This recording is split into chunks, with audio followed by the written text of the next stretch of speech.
আমরা এই chapter 5-এ last টপিকে চলে এসেছি। দেখো, লাস্ট টপিক দুইটা হলো ডেকার্টের চিহ্নবিধির সাহায্যে সমীকরণের মূলগুলির প্রকৃতি নির্ণয় করো, আরেকটা হলো গিয়ে সমীকরণের মূলের সীমা ও বাস্তব মূলের সংখ্যা ও অবস্থান নির্ণয় করো। মূলের সীমা, বাস্তব মূলের সংখ্যা ও অবস্থান নির্ণয় করো। আর ডেকার্টের চিহ্নবিধির সাহায্যে সমীকরণের মূলগুলির প্রকৃতি নির্ণয় করো। চলো আমরা দুই টাইপের ম্যাথগুলাই দেখি নিই। দেখো, এক্সাম্পল 41 বলছে ডেকার্টের চিহ্নবিধির সাহায্যে ব্যবহার করে 4x⁴ plus x square plus 3x minus 1 = 0 সমীকরণটির মূলগুলি প্রকৃতি নির্ণয় করো। আমাদের যে সমীকরণটা দিয়েছে, এই সমীকরণটা যদি আমরা সাধারণ আকারে লিখি, মানে এটা কিন্তু আমাদের দেখো সাধারণ রূপে নাই। দেখো x⁴ আছে, এরপরে কিন্তু থাকার কথা ছিল x³ কিন্তু সেটা নাই। তাহলে আমাদের যদি এটা যদি আমরা সাধারণ আকারে লিখি 4x⁴ প্লাস 0x³ হবে, কারণ জিরোর সাথে জিরো আর এটা গুণ করলে কিন্তু 0 আসছে, সেজন্য এটা বাদ দিয়ে দিয়েছে। প্লাস x² পরে x² আসবে, প্লাস 3x মাইনাস 1 = 0। ঠিক আছে, এটা কিন্তু আমাদের সমীকরণের সাধারণ আকার। তারপরে দেখো, ধরি f(x) কিন্তু 4x⁴ plus x² plus 3x minus 1। ঠিক আছে, এখন এখানে f(x) এর পদসমূহের চিহ্ন দেখো। প্রথম পদ এটা দ্বিতীয় পদ, এটা তৃতীয় পদ, এটা চতুর্থ পদ। কিন্তু এখানে দেখো দ্বিতীয় পদ কিন্তু এখানে এটা কিন্তু এখানে 0 দেওয়ার জন্য সেটা কিন্তু আমরা বাদ দিয়ে দিয়েছি। এটা প্রথম পদ, এটা দ্বিতীয়, এটা তৃতীয়, এটা চতুর্থ, এটা পঞ্চম পদ। ঠিক আছে, এটা কিন্তু ধ্রুব সংখ্যা, এটা পদ না, এটা ধ্রুব সংখ্যা। তাহলে আমাদের এখানে বলতে পারি যে পদসমূহের চিহ্ন, এটা দেখো প্রথম পদের চিহ্ন আছে গিয়ে প্লাস, এটার আগে চিহ্ন কি প্লাস, এটার আগে চিহ্ন কি প্লাস, এটার আগে চিহ্ন কি মাইনাস। তাহলে আমরা লিখতে পারি f(x) এর পদসমূহের চিহ্ন plus plus plus minus, plus plus plus minus. ডেকার্টের চিহ্নবিধির সাহায্যে যে আমাদের ম্যাথগুলো আছে এইভাবে করবো আমরা। দেখো, যেহেতু পদসমূহের চিহ্নের একবার পরিবর্তন ঘটেছে, দেখো প্রথমে প্লাস আছে, প্লাসই আছে, পরে আবার দেখো প্লাসটাই আছে, প্লাসই আছে, কিন্তু প্লাসটা পরে মাইনাস হয়ে গেছে। তাহলে কি একবার চিহ্ন পরিবর্তন হয়েছে, চিহ্নটা এইখানে যায় পরিবর্তন হয়েছে। তাহলে এই তিন ক্ষেত্রে কিন্তু প্লাসই ছিল, পরে কিন্তু একবার প্লাসটা মাইনাস হয়েছে। তাহলে কয়বার পরিবর্তন ঘটেছে? একবার। তাহলে দেখতে পারি যে f(x) = 0 এর মানে সমীকরণটা আমাদের যে এর সর্বাধিক একটি ধনাত্মক বাস্তব মূল রয়েছে। ধনাত্মক এই কথাটা সর্বাধিক, এই কথাটা মাস্ট দিতে হবে যে f(x) = 0 এর সর্বাধিক একটি ধনাত্মক বাস্তবমূল রয়েছে। এই টাইপের ম্যাথগুলা যত বেশি করবে তত বেশি ভালো থাকবে। এটা একটু কিছুটা থিওরি টাইপ ম্যাথ, মানে এখানে লেখা বেশি আর কি, বুঝতে পেরেছ? এখন দেখো, আমরা কিন্তু ধনাত্মক বাস্তবমূল পেয়েছি। ধনাত্মক বাস্তবমূল মানে একটি, কারণ একবার চিহ্ন পরিবর্তন হয়েছে। এখন আমরা যদি ঋণাত্মক বাস্তবমূল পেতে চাই, তাহলে f(x) আছে এখানে, f(x) এর জায়গায় আমরা -x বসাবো। তাহলে f(x) এর জায়গায় যদি -x বসাই, তাহলে দেখো আমাদের সমীকরণটা হচ্ছে 4x⁴ plus x² plus 3x minus 1 = 0।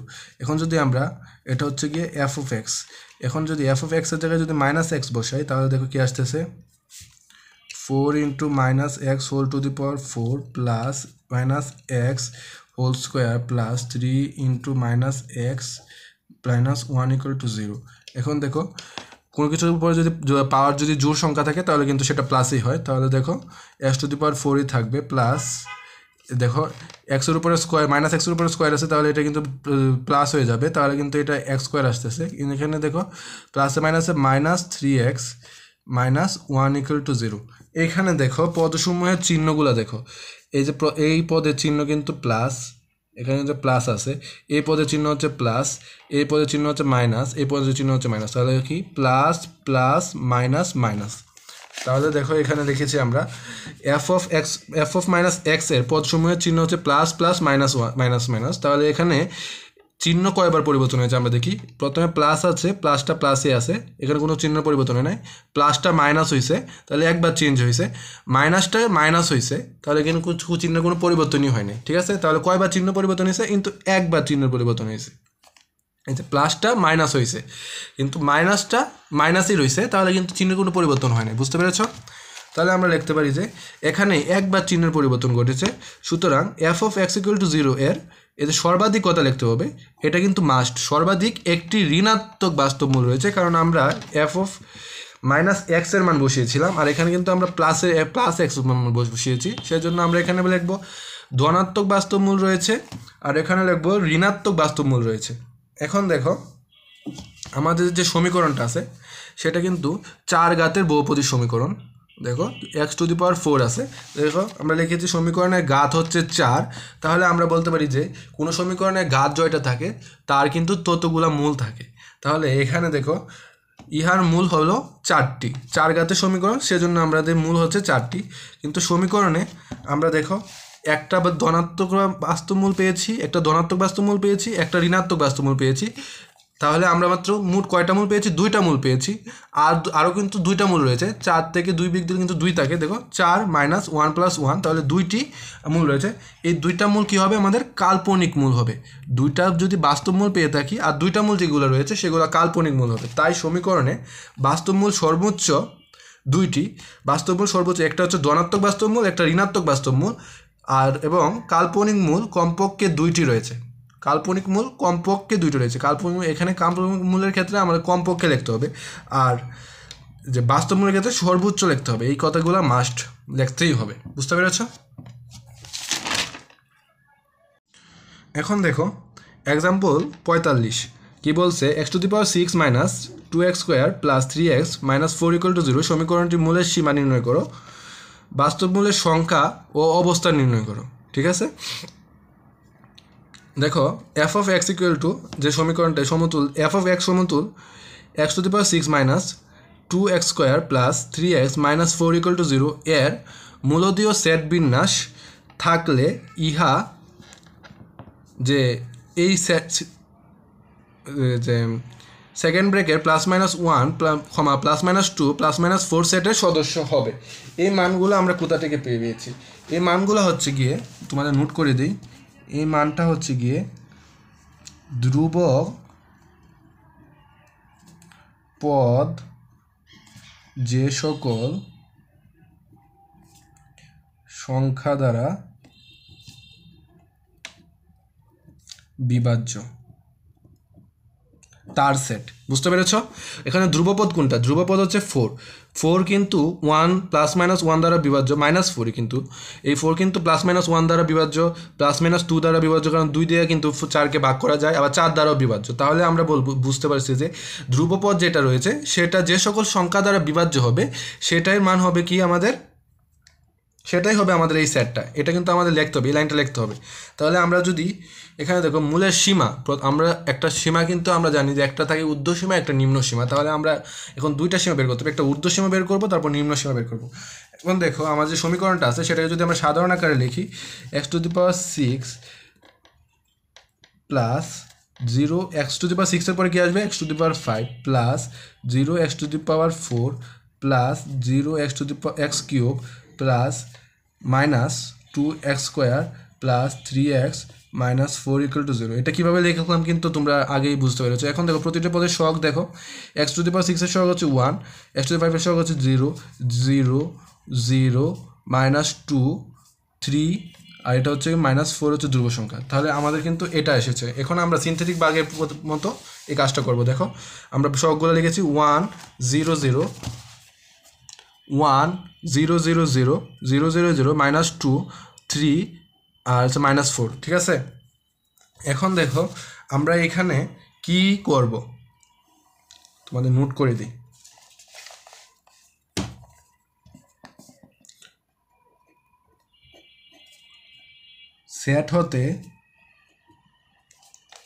Set হতে ধনাত্মক মান নিয়ে সিনথেটিক ভাগ করব, +-v মানে ধনাত্মক মান, মানে সেটের যে ধনাত্মক মানগুলো আছে, সেটের এই যে সেটটা, এই সেটের ধনাত্মক মান কি? +1, +2, +4 ধনাত্মক মান নিয়ে সিনথেটিক ভাগ করব।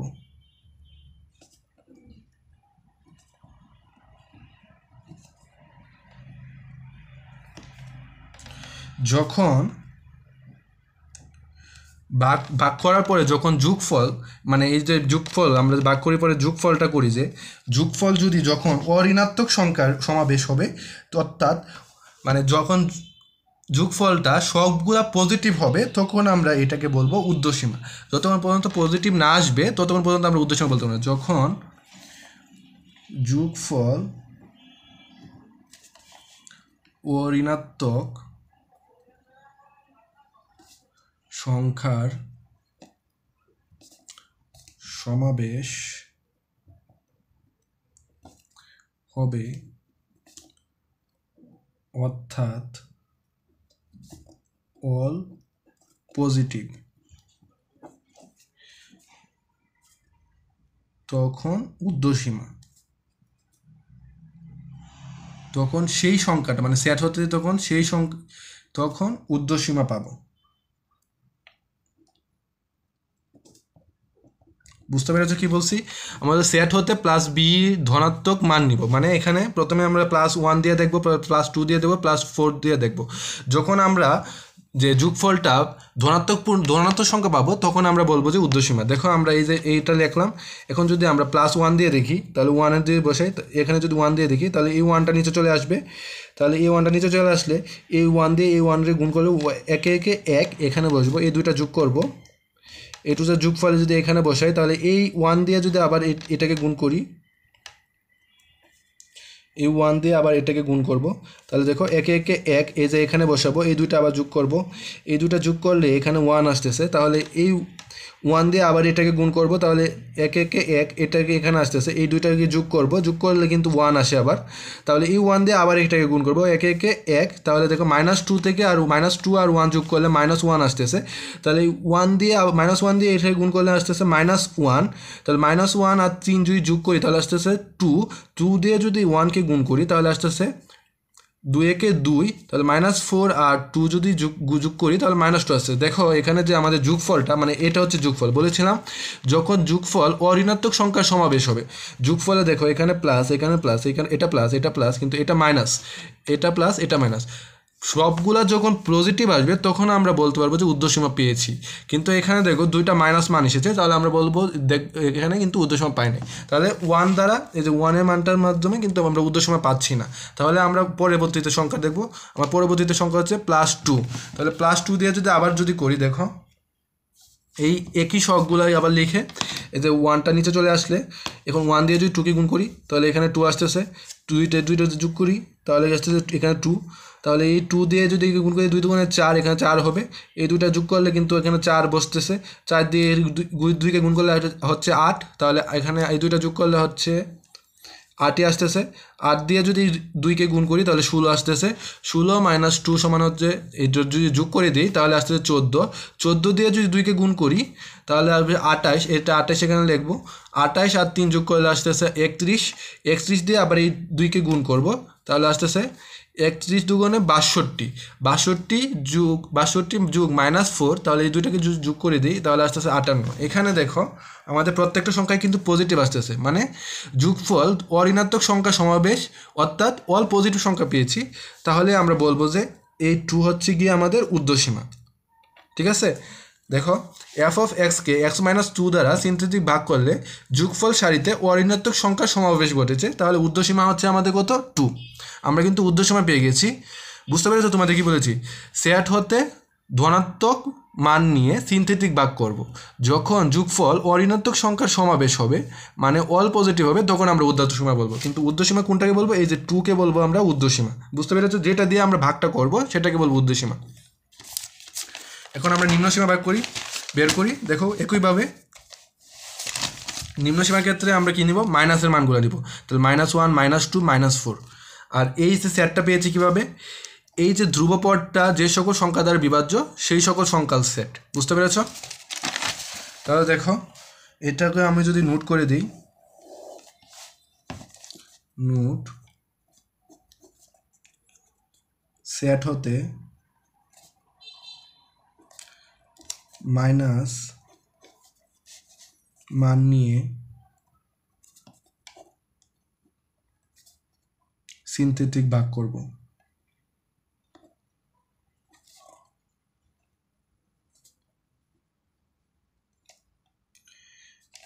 যোগফল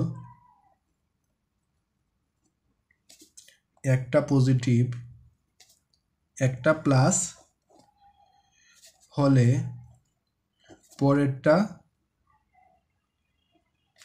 মাইনাস হবে যে মানের জন্য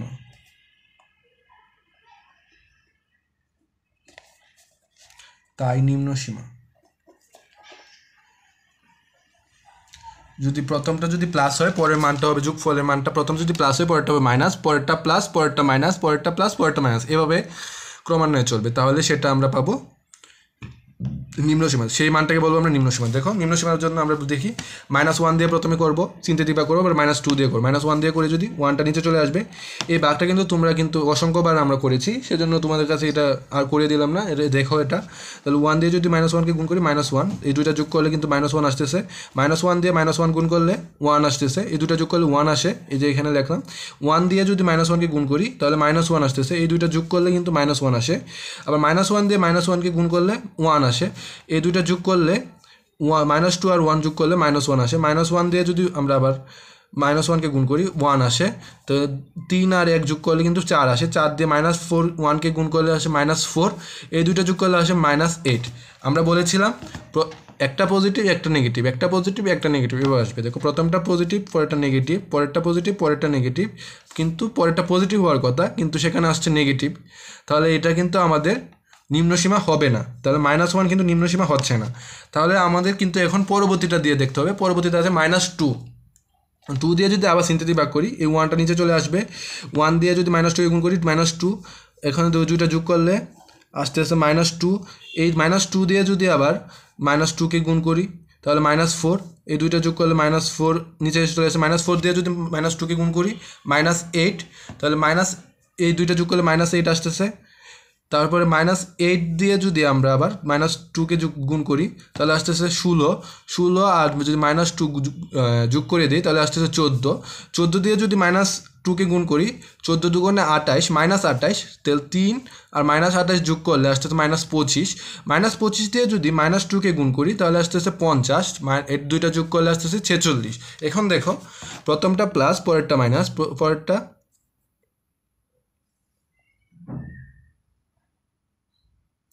প্রথমটা প্লাস পরেরটা মাইনাস, সরি আমি দেখি 1 মিনিট, এটা কিন্তু সরি আমি এখানে ভুল করেছি। এই যে দেখো -4 দিয়ে যদি যে এই দুইটা গুণ করলে এখানে 1 চলে আসলে, তারপর 1 দিয়ে এখানে গুণ করলে -2 আসতেছে, -2 আর -2 গুণ করলে কিন্তু এখানে আসতেছে 4। তাহলে এই দুইটা যদি যোগ করবো তখন এখানে 4 আসে। ঠিক আছে, আমি এখানে ভুল করেছিলাম, এখানে 4 হবে। তাহলে দেখো প্রথমটা প্লাস পরেরটা মাইনাস, পরেরটা প্লাস পরেরটা মাইনাস, পরেরটা প্লাস পরেরটা মাইনাস, পরেরটা প্লাস। তাহলে দেখে কী বলেছিলাম, একটা প্লাস হলে পরেরটা হবে মাইনাস। এভাবে দেখো plus minus plus minus plus minus এভাবে আসতেছে। তাহলে আমরা বলতে পারি যে আমাদের নিম্নসীমা হবে 2। তাহলে f(x)কে x+2 দ্বারা সিনথেটিক ভাগ করে যোগফল সারিতে পর্যায়ক্রমিক যুগবোধক ও বিয়োগবোধক সংখ্যার আবির্ভাব ঘটেছে। মানে একটা পজিটিভ হয়েছে পরেরটা নেগেটিভ হয়েছে, পরেরটা পজিটিভ হয়েছে পরেরটা নেগেটিভ হয়েছে। দেখো প্রথমটা প্লাস পরেরটা মাইনাস, পরেরটা প্লাস পরেরটা মাইনাস, পরেরটা প্লাস পরেরটা মাইনাস, পরেরটা প্লাস এর পরেরটা মাইনাস হবে, এভাবে চলতে থাকবে কিন্তু। তাহলে আমাদের নিম্নসীমা হচ্ছে গিয়ে -2। আমাদের কিন্তু এই যে দেখো মূলের সীমা কিন্তু আমার নির্ণয় করা হয়ে গেছে। এখন বাস্তব মূলের সংখ্যা ও অবস্থান নির্ণয় করো। আমরা বাস্তব মূলের সংখ্যা কয়টা বাস্তব মূল আছে সেটা কিন্তু আমরা ডেকার্টের মাধ্যমে দেখিয়ে দেবো। তাহলে দেখো দি সেকেন্ড পার্ট f(x) কিন্তু আমাদের এইটা দেওয়া আছে। তাহলে আমরা f(x)-এর পদসমূহের চিহ্নগুলো আমরা লিখে নিব। দেখো এখানে f(x)-এর পদসমূহের চিহ্ন, এখানে প্লাস, এখানে মাইনাস, এখানে প্লাস, এখানে মাইনাস লিখে নিয়েছি, প্লাস মাইনাস প্লাস মাইনাস। এখানে পদের চিহ্নগুলো পরিবর্তন কী হয়েছে দেখো, প্লাস থেকে মাইনাস হয়েছে একবার চেঞ্জ, মাইনাস থেকে প্লাস হয়েছে একবার চেঞ্জ, আবার প্লাস থেকে মাইনাস হয়েছে আরেকবার চেঞ্জ। কয়বার চেঞ্জ হলো? 3বার। প্লাস থেকে মাইনাস একবার, প্লাস মাইনাস থেকে প্লাস তাহলে একবার, তাহলে 2বার হলো। আর প্লাস থেকে আবার মাইনাস হয়েছে তাহলে কতবার হলো? 3বার হলো। এখানে একবার চেঞ্জ হয়েছে, এখানে একবার চেঞ্জ হয়েছে, আবার এখানে একবার চেঞ্জ হয়েছে, তাহলে 3বার। এখানে 3বার চেঞ্জ হয়েছে। তাহলে f(x)-এর ধনাত্মক বাস্তব মূল সর্বোচ্চ 3টি। সর্বোচ্চ কথাটা কিন্তু মাস্ট, সর্বোচ্চ বা সর্বাধিক এই কথা কিন্তু লিখতেই হবে। তাহলে দেখো পরে আমরা বলেছিলাম f(x)-এর জায়গায় -x বসাবো। তাহলে দেখো -x যদি বসাই, পাওয়ার কিন্তু জোর আছে, তাহলে কিন্তু এটা প্লাস হয়ে যাবে। এখানে দেখো পাওয়ার কিন্তু জোর আছে, যখন আমরা মাইনাস এক্স বসাবো তাহলে এখানেও কিন্তু প্লাস হয়ে যাবে। তাহলে এটা তোমাদের আমি দেখিয়ে দিই, এটা যদি দেখাই x⁶ minus 2x square plus 3x minus 4, এটা হচ্ছে এফ অফ এক্স। এখন যদি আমরা এফ অফ মাইনাস এক্স বসাই, minus x⁶ minus 2 into minus x square plus 3 into minus x minus 4, তাহলে দেখো এক্সের পাওয়ার কিন্তু আমরা এখানে জোর আছে, তাহলে কিন্তু এটা পাওয়ারটা এখানে যোগ হয়ে মানে প্লাস হয়ে যাবে। তাহলে x⁶ মাইনাস এখানে কিন্তু দেখো এক্স স্কোয়ার আছে, তাহলে এটাও কিন্তু প্লাস হয়ে যাবে। তাহলে x square 2x square minus 3x minus 4, তাহলে আমরা কিন্তু সমীকরণটা পেয়েছি x⁶ minus 2x square minus 3x minus 4। তাহলে এক্সের পদ সময়ের চিহ্ন এখানে প্লাস, এখানে মাইনাস, এখানে মাইনাস, এখানে মাইনাস, তাহলে পদ সময়ের চিহ্ন দেখো প্লাস থেকে মাইনাস হয়েছে, একবার চেঞ্জ হয়েছে। মাইনাস আর মাইনাস থেকে মাইনাসই আছে, মাইনাস থেকে মাইনাসে আছে, তাহলে কয়বার চেঞ্জ হয়েছে? একবার চিহ্ন পরিবর্তন হয়েছে। তাহলে এফ অফ এক্সের ঋণাত্মক বাস্তব মান, কারণ আমরা মাইনাস এক্স বসিয়েছি, তাহলে ঋণাত্মক বাস্তব মূল এখানে লিখতে হবে সর্বোচ্চ একটি, ঋণাত্মক বাস্তব মূল সর্বোচ্চ একটি। তাহলে এখানে দেখো এফ অফ এক্সের ঘাত কত? আমাদের সর্বোচ্চ ঘাত হচ্ছে গিয়ে 6। তাহলে এফ অফ এক্সের যদি ঘাত যদি 6 হয়, তাহলে ইহার মূল হবে কত? আমরা জানি কোনো বহুপদী সমীকরণে যত ঘাত থাকে তার ততগুলো মূল থাকে, তাহলে মূল হবে 6টি। তাহলে কমপক্ষে কাল্পনিক মূল থাকবে আমাদের। বাস্তব মূল পেয়েছি 3টা, এখানে পেয়েছি ধনাত্মক বাস্তবমূল 3টা, ঋণাত্মক বাস্তবমূল পেয়েছি 1টা। তাহলে 3 আর 1 কত? বাস্তবমূল কত? 4টা। তাহলে 6 থেকে 4 বিয়োগ দিলে কত থাকে? 2টা। তাহলে আমাদের কাল্পনিক মূল হবে, কমপক্ষে কাল্পনিক মূল হবে কয়টা? 2টা। বুঝতে পেরেছো? তাহলে আমরা কি লিখতে পারি? সর্বোচ্চ বাস্তবমূল থাকতে পারে 4টি। একটা হচ্ছে গিয়ে 3টা হচ্ছে ধনাত্মক সর্বোচ্চ বাস্তবমূল, একটা হচ্ছে ঋণাত্মক বাস্তবমূল 1টি। তাহলে আমাদের কয়টা হচ্ছে? সর্বোচ্চ বাস্তবমূল থাকতে পারে 4টি। ইহার ঊর্ধ্বসীমা হচ্ছে গিয়ে 2 এবং নিম্নসীমা হচ্ছে -2 এর মধ্যে অবস্থিত। আমরা কিন্তু ঊর্ধ্বসীমা ও নিম্নসীমা কিন্তু সীমাটা বের করেছিলাম, তাহলে এই 2 আর -2 এর ভিতরে আমাদের মূলগুলো থাকবে। তো এখানের মধ্যেই আমাদের কিন্তু ক্লাস শেষ হয়ে গেল। আমরা তোমাদের এই চ্যাপ্টারে প্রায় সবগুলো ম্যাথই করে দেওয়ার ট্রাই করেছি। আমরা কিন্তু টাইপ ধরে ধরে দেখো প্রায় অনেকগুলো ম্যাথ করেছি, এখানে প্রত্যেকটা টাইপের ম্যাথই কিন্তু সলভ করে দিয়েছি। তোমরা যদি বুঝতে না পারো তাহলে ক্লাসগুলো আবার রিপিট করে দেখবে, তাহলে কিন্তু তোমাদের কাছে আবার ক্লিয়ার হয়ে যাবে।